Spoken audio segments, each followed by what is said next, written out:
നമസ്കാരം. കേരള കോളിങ്ങിന്റെ ഇടയ്ക്ക് ഒരു പ്രത്യേക വിശേഷമായിട്ടാണ് ഞാൻ വന്നിരിക്കുന്നത്. ഇപ്പോൾ ഒരു സിനിമയിൽ അഭിനയിച്ചുകൊണ്ടിരിക്കുകയാണ് എറണാകുളത്ത് താമസമാക്കിയതിന് ശേഷം എറണാകുളത്ത് അഭിനയിക്കുന്ന ഒരു സിനിമയാണ്. സിനിമയിൽ അഭിനയിച്ചിട്ടുണ്ട്, പക്ഷേ തിരുവനന്തപുരത്താണ് കൂടുതൽ. അപ്പോൾ എല്ലാവർക്കും സുപരിചിതനായ ഒരു കലാകാരൻ എന്നോടൊപ്പം ഉണ്ട്. പേരൊന്നും ഞാൻ പറയുന്നില്ല, പേര് വരെ പറയാം.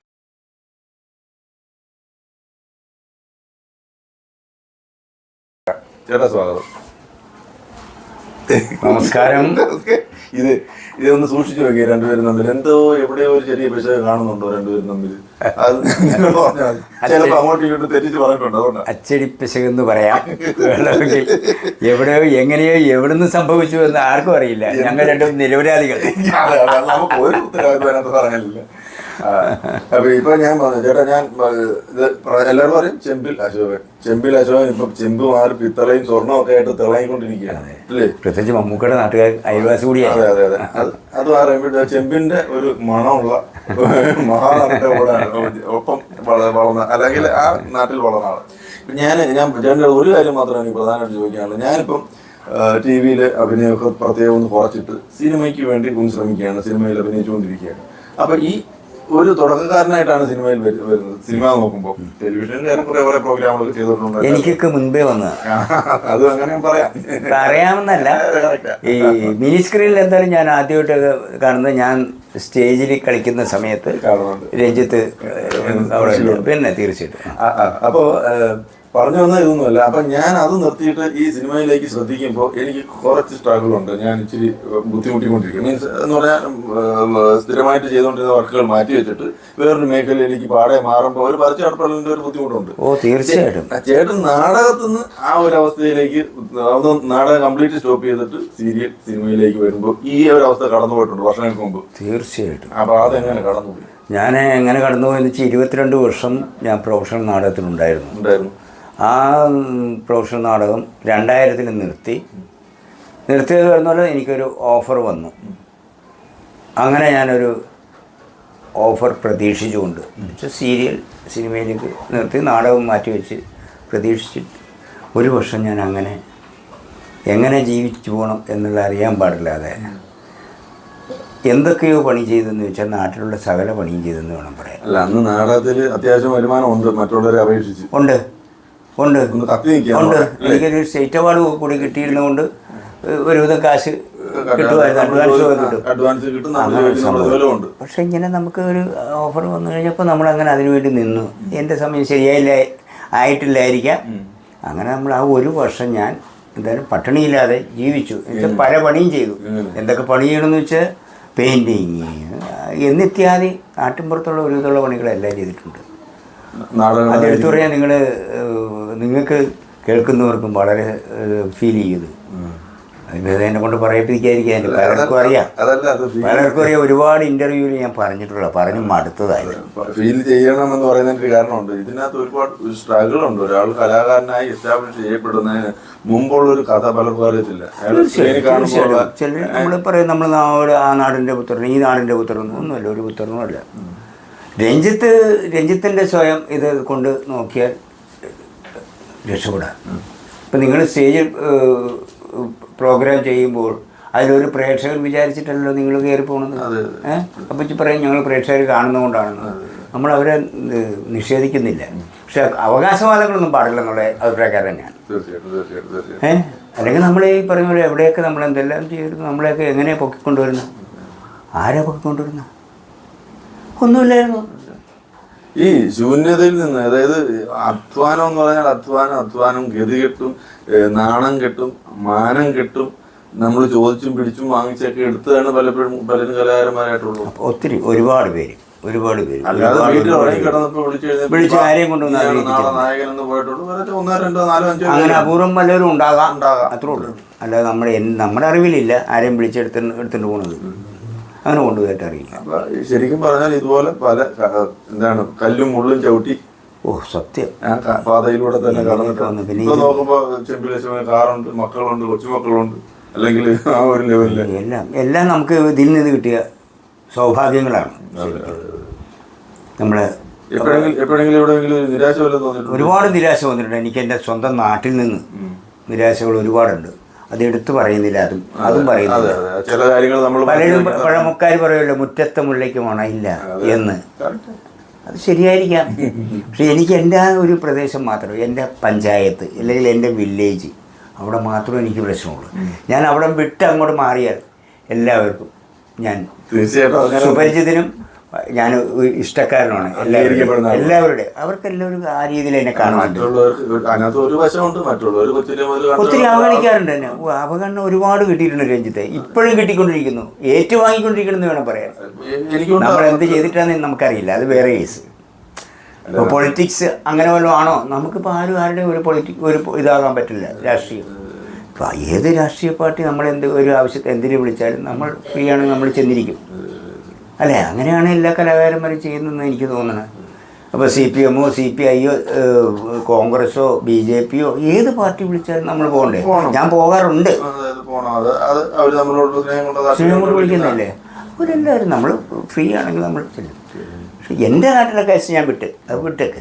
കാരണം എന്ന് വെച്ചാൽ അത് പറഞ്ഞിട്ട് കാര്യമില്ല. അപ്പം അതെന്താണ് അതിന് കാരണം ഉണ്ടാവില്ല എന്ന് ചോദിച്ചാൽ എനിക്കറിയില്ല.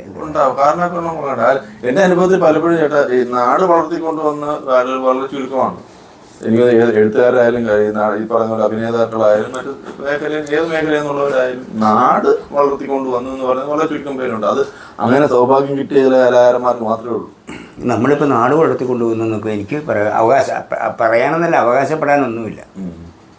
ക്ലബ്ബുകളിലൂടെ കുറേ സോഷ്യൽ പ്രവർത്തനങ്ങൾ നടത്തിയിട്ടുണ്ട്, വായനശാലകളിൽ ഒരു അംഗമായി സജീവ പ്രവർത്തനം നടത്തിയിട്ടുണ്ട്, അങ്ങനെയുള്ള കാര്യങ്ങളൊക്കെ ചെയ്തിട്ടുണ്ട്. അങ്ങനെയുള്ള കുറേ പൊതു പരിപാടികൾ പണ്ട് ക്ലബ്ബുകളും വായനശാലകളുമാണ് ഇത്തരം കലാകാരന്മാരെ ഉണ്ടായതും നമ്മൾ അവിടെ നിന്ന് ഉണ്ടായതും. സത്യം, എൻ്റെ നാട്ടിൽ നിന്ന് അങ്ങനെയുള്ള കാര്യങ്ങൾ. എൻ്റെ കുറേ സുഹൃത്തുക്കളൊക്കെ ചേർന്ന് ആണ് ഞങ്ങൾ ഈ കലാപരിപാടിയിലൂടെ ഞങ്ങൾ വരുന്നത്.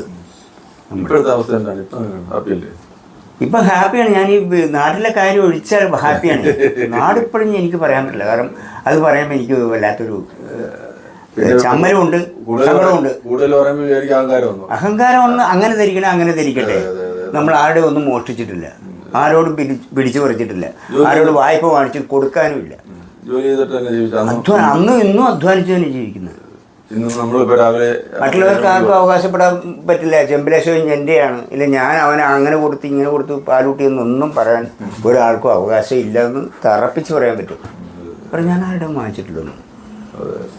ഇപ്പോഴത്തെ പുതിയ സിനിമകൾ ഇപ്പം ഞാനൊരു പടം ചെയ്തുകൊണ്ടിരിക്കുന്നുണ്ട്. നമ്മൾ ഒരുമിച്ച് അനൗൺസ് ചെയ്തില്ല. അങ്ങനെ അതെ അനൂപ് മേനോൻ, അതെ അവർ അത് നമുക്കറിയാം. മനോജ് പാലോടൻ ഡയറക്റ്റ് ചെയ്യുന്നു. ഷീലോ ഇബ്രഹാം അതിൽ അഭിനയിക്കുന്നു, പ്രൊഡ്യൂസർ കൂടിയാണ്. അങ്ങനെ ഒരു ബാനർ. ചേട്ടൻ ഈ കാലയളവിനുള്ളിൽ 200-250 സിനിമകളായി. ഇല്ല 250 ഇല്ല, 200-240. 10 കൂടുതൽ നുണ പറയേണ്ട കാര്യമല്ല. നമ്മളുള്ളതുള്ള കാരണം എനിക്ക് ഡയറി കുറിപ്പുണ്ട്.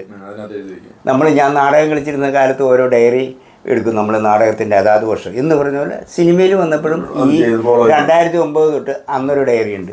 2010 വരുമ്പോൾ ഒരു ഡയറി മേടിക്കും. എനിക്ക് എഴുതാറായില്ല, പക്ഷേ ഓർമ്മയുണ്ട്. അല്ല ഞാൻ അങ്ങനെ വെച്ച് എഴുതിക്കൊണ്ട് പോകുന്നു. ആദ്യമൊക്കെ ഡയറിയിലല്ല, ശരിക്കും കുറെ പേപ്പറിൽ കുറിച്ച് ആണല്ലേ. 2024 തുടങ്ങിയിട്ട് അത് ആദ്യമായിട്ടാണ്. കുറച്ചായിട്ട് എനിക്ക് വർക്കില്ലായിരുന്നു. പിന്നെ ഇതിനിടയ്ക്ക് ഒരു മാതൃഭൂമിക്കാരുടെ ഒരു ഇതുണ്ടായിരുന്നു, മറ്റൊരു സോങ് അതുണ്ടായിരുന്നു, വിഷ്വൽസ് അതുണ്ടായിരുന്നു. പിന്നെ ആ സ്ട്രഗിൾ അത് എൻ്റെ അവസ്ഥ ഞാൻ രഞ്ജിത്തിനോട് പറഞ്ഞു കഴിഞ്ഞു. അപ്പോൾ രഞ്ജിത്ത് ഇപ്പം മാറിയെന്ന് അറിഞ്ഞപ്പോൾ എനിക്കൊരു മാനസികമായിട്ട് ചെറുതല്ല, ശരിക്കും നല്ലൊരു ബുദ്ധിമുട്ട്. എങ്ങനെ ബാക്കിയുള്ളതിലേക്ക് മുന്നോട്ട് പോകും എന്നുള്ളതുകൊണ്ട് 2 കുട്ടികൾ, ഭാര്യ, നിങ്ങൾ. ഞാനന്ന് തരണം ചെയ്തിരുന്ന ഞാൻ, എൻ്റെ ഭാര്യ, 2 കുട്ടികൾ, എൻ്റെ അമ്മ. എന്തായാലും എനിക്ക് അച്ഛനും അമ്മയ്ക്കും കൊടുക്കണ്ട, കാരണം അച്ഛൻ്റെ പെൻഷനൊക്കെ ഉള്ളതുകൊണ്ട് അവർ ജോലി ഉണ്ടായിരുന്നില്ല. പിന്നെ അനിയന്മാർക്ക് ജോലിയുണ്ട്. അപ്പോൾ അത് അവരുടെ അടുത്ത് തന്നെ കരുനാപ്പള്ളി തന്നെ ഉള്ളതുകൊണ്ട് അവരുടെ കാര്യങ്ങളൊക്കെ പോകും. എങ്കിൽ പോലും നമ്മൾ തിരുവനന്തപുരംകാരനായി കരുനാപ്പള്ളി തിരുവനന്തപുരത്തെത്തി, തിരുവനന്തപുരം എറണാകുളത്ത് വന്നിപ്പോൾ കുടുംബസമേതം വാടകയ്ക്ക് താമസിക്കുന്നുണ്ട്, പിള്ളേർ പഠിക്കുന്നു. അത് ചില്ലറ ചിലവല്ല. അതെ അതെ അതെ. ഇന്നിപ്പോൾ വാടകയ്ക്കാണ് താമസം, അതും കൂടി നോക്കണം. എനിക്ക് പിന്നെ വാടക കൊടുക്കണ്ടായിരുന്നു. അങ്ങനൊരു ഗുണമുണ്ട്. വീട് ചെറുതാണെങ്കിൽ ചെറിയൊരു വീടുണ്ടായിരുന്നു, അങ്ങനൊരു ഗുണമുണ്ടായിരുന്നു. നാട്ടിൻപുറത്ത് അല്ലേ അങ്ങനെ ഒരു വീടുണ്ടായിരുന്നു. പിന്നെ ഈ അധ്വാനത്തിനല്ല എന്തെങ്കിലും ഒരു ഫലം ഉണ്ടാവും. തീർച്ചയായിട്ടും ഉണ്ടാവും. അതെ. പിന്നെ വല്ലവരെ ഉണ്ട് ഇങ്ങനെ നീട്ടി വലിച്ചുകൊണ്ടിരിക്കുക എന്ന് പറയും എൻ്റെ. അപ്പോൾ എന്ന് ആരെങ്കിലും ചോദിക്കും ഇവനെന്ത് പറ്റി, മറ്റുള്ളവരുടെ മുന്നിൽ അവനൊരു തെറ്റുകാരനോ അല്ലെങ്കിൽ ഒരു കുശുമ്പോ കുന്നായ്മയോ എന്തെങ്കിലും ആയിട്ട് മറ്റൊരാൾക്ക് ദ്രോഹം ചെയ്യുന്ന ഒരാളല്ലല്ലോ, പിന്നെ എന്ത് പറ്റി ഇവർക്ക്? അപ്പോൾ വേറെ അടുത്ത ആൾ പറയാൻ പറ്റില്ല ജന്മസുഹൃത്ത് ഇല്ല ആരെങ്കിലും അതിന് മുൻപ് എന്തെങ്കിലും ചെയ്തത് പുള്ളി അനുഭവിക്കുമായിരിക്കുമെന്ന്. എന്നാലും അതൊക്കെ വളരെ വിരലിലെണ്ണാവുന്ന ആൾക്കാർ മാത്രമേ ഉണ്ടാവൂ. ഞാനിപ്പോ ഇടയ്ക്ക് വിചാരിക്കുന്നുണ്ട് നമുക്ക് കിട്ടിയിട്ടുള്ള സൗഭാഗ്യങ്ങൾ നമ്മൾ ചെയ്തതിനേക്കാളും നമ്മുടെ അച്ഛനമ്മമാരുടെ പുണ്യം എന്ന് ഞാൻ വിചാരിക്കുന്നുണ്ട് പ്രധാനമായിട്ട്. തീർച്ചയായിട്ടും അത് പറയാതിരിക്കാൻ പറ്റില്ലല്ലോ. അവർ പിന്നെ നമ്മളെ വളർത്തിക്കൊണ്ടുവന്ന് എൻ്റെ അമ്മയൊക്കെ എന്നെ ഒത്തിരി കഷ്ടപ്പെട്ട് വളർത്തിയതാണ്. ലോകത്ത് ചിലർ പല ആകാരത്തോട് പറയുന്നത് ഞാനൊന്നും ഇപ്പോഴും തനിയെ ജനിച്ച് തനിയെ ഭക്ഷണം കഴിച്ച് തനിയെ വസ്ത്രം ധരിച്ച് വളർന്നവരാരുമില്ല. പക്ഷെ ഇന്ന് പറയാൻ പറ്റില്ല അത്. ഇന്ന് പറഞ്ഞാൽ കുട്ടികൾ ചോദിക്കും ആര് വളർത്തിയെന്നായി പറയുന്നത്. ചോദിക്കുന്നതാണ് ഇന്നത്തെ കുട്ടികൾ ചോദിക്കും ആരെന്ത് വളർത്തിയെന്ന്. ഇതെന്താ പറയുക വളോ വെള്ളമോ ഒക്കെ കൊടുത്തിട്ട് വളർത്തി അങ്ങനെയല്ലോ. ശരിക്കും നമ്മൾ തമ്മിൽ കണ്ടിട്ട് ഒരുപാട്. ഞാൻ ആദ്യകാലത്തൊക്കെ നാടകത്തിൽ അഭിനയിക്കുന്ന സമയത്തും രഞ്ജിത്തിനെ സീരിയലിലും ഇതിലൊക്കെ ഞാൻ കണ്ടിട്ടുണ്ട്, ശ്രദ്ധിക്കുമായിരുന്നു. നിങ്ങൾ നല്ല ആർട്ടിസ്റ്റ് ആയിരുന്നു. അങ്ങനെയല്ലല്ലോ.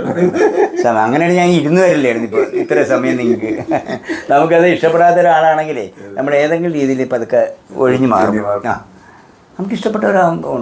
അത് നല്ലൊരു കാര്യം. നമ്മളിപ്പോൾ ഇത് പങ്കുവെച്ചുകൊണ്ട് നമുക്ക് എന്താ സംഭവിച്ചത്? ഇപ്പോൾ ഞാൻ ചുമടെടുക്കാൻ പോയി, പെയിൻറ്റിങ്ങിന് പോയി, മൈക്കാടിന് പോയി എന്ന് പറഞ്ഞ് ഒരുപാട് വർക്കുകൾ ഞാൻ ചെയ്തിട്ടുണ്ട്. ഞാൻ പറഞ്ഞു അതുകൊണ്ട് മാത്രം അതിന് ഞാൻ വില്ലിങ് ആയതുകൊണ്ടാണ് എൻ്റെ കൂടെ. ഇത് എനിക്ക് ആരും ഒന്നും കൂടെ തന്നില്ല ഇവിടെ അവന് പണിയൊന്നും ഇല്ലല്ലോ എന്നും പറയും. ഞാൻ പിന്നെ സിനിമയുമായിട്ടുള്ളതിൻ്റെയും പുറകെ പോയിട്ടുമില്ല. ഇത് ഈ പറഞ്ഞ ലക്ക്. ഒരു സീരിയൽ അഭിനയിക്കണ കണ്ടുകൊണ്ട് സത്യൻ സാറൊക്കെ കണ്ടിട്ട് അങ്ങനെയാണ് ഭാഗ്യദേവതയിലേക്ക് വരുന്നത്. അത് ഏറ്റവും വലിയൊരു ഭാഗ്യമായിരുന്നു. പിന്നെ അതുകൊണ്ടാണ് ഞാനിപ്പോൾ ഈ ലെവലിൽ എത്താൻ പറ്റിയത്. അതൊരു ഭാഗ്യദേവത തന്നെ ആയിരുന്നു, അത് പറയാതിരിക്കാൻ പറ്റില്ല. അങ്ങനെ രഞ്ജിത്തിനും ഒരു ഭാഗ്യദേവത വന്ന് കയറട്ടെ. തീർച്ചയായിട്ടും വരും. പിന്നെ നമ്മൾ മാത്രമല്ല, നമുക്ക് നമ്മളോട് കൂടെ ചേർന്നിരിക്കുന്നവർക്ക്, ഇപ്പോൾ നമ്മുടെ മക്കളായിരുന്നു ഭാര്യയായിട്ട് അവർക്കും കൂടി ഉണ്ടാവും ഒരു ഭാഗ്യം. അനുഭവിക്കാനുള്ളൊരു ഭാഗ്യം കൂടി വേണ്ടേ? അപ്പോൾ നമ്മുടെ സംഭാഷണം ഇതോടുകൂടി തീരുകയാണ്. ഞങ്ങളോടൊപ്പം ഉണ്ടാവണം. നാളെ നമ്മൾ കാണും. തീർച്ചയായും രഞ്ജിത്തിന് നിങ്ങളുടെ എല്ലാവിധ പ്രോത്സാഹനങ്ങളും പ്രാർത്ഥനയും ഉണ്ടായിരിക്കണമെന്ന് ഞാൻ ഈ അവസരത്തിൽ നിങ്ങളോട് അഭ്യർത്ഥിക്കുകയാണ്. ഉണ്ടാവും. ഓക്കെ.